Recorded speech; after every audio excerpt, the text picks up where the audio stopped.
নমস্কার বন্ধুরা, আশা করি আপনারা সবাই ভালো আছেন। আমরা যে আগের দিন যেমন পিএইচ মেনটেন করেছিলাম গোলাপ গাছের, সেরকম আমরা জারবেরা গাছের কীভাবে পিএইচ মেনটেন করছি সেটা আপনাদেরকে আমি বলছি। আমি করি দেখুন, যেহেতু সমস্ত গাছের পাতায় কোনো ফ্যাকাসে নাই, সব কিছুই একদম পুরো দারুণ পাতা হয়ে আছে। হ্যাঁ, কিছু পুরোনো পাতায় এরকম মানে হচ্ছে, এগুলো কিছু ওল্ড লিভস, সেটা থাকবেই।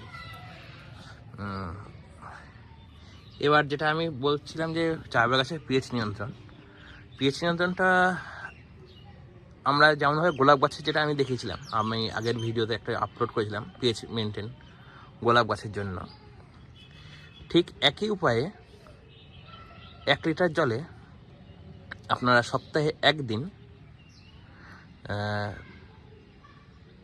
যদি জলের কোয়ালিটি বুঝে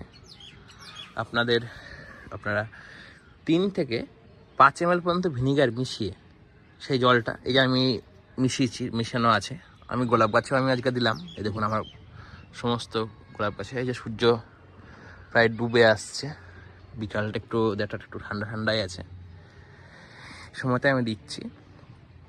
এইভাবে নিয়ে গাছের গোড়ায়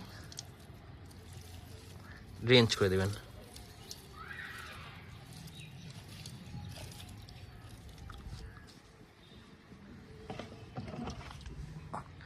এই যে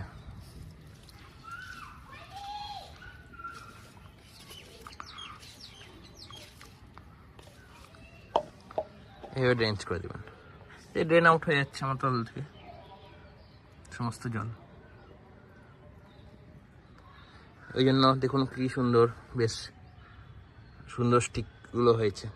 সব কিছু ফুল শুকিয়েও আসছে অলরেডি, স্টিকের সাইজ একদম সোজা হয়ে দাঁড়িয়েছে। কোনো আমি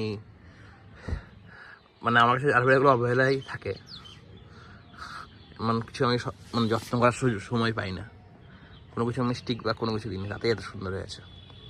আর গোলাপ গাছের মতন সেই একই কথাই বলবো, জারবেরা গাছে কখনো পিএইচ মেনটেনের জন্য কোনো উল্টো পাল্টা কোনো কিছু মানে যেমন ব্যাটারি অ্যাসিড জল বা সালফিউরিক অ্যাসিড এরকম এই সমস্ত কিছু ইউজ করবেন না। নর্মালি ভিনিগার দিয়ে কাজ করুন, দেখুন আপনাদের গাছ ভালো থাকবে, অনেক দিন পর্যন্ত টিকবে, গাছ সুস্থ থাকবে এবং গাছের পাতাও ভালো থাকবে, এবং আপনারাও রক্ষা করবে আপনাদেরকে। ধন্যবাদ। পরবর্তী একটা নতুন টপিকের উপর আপনাদের সঙ্গে আবার দেখা হবে অন্য একটা ভিডিওতে।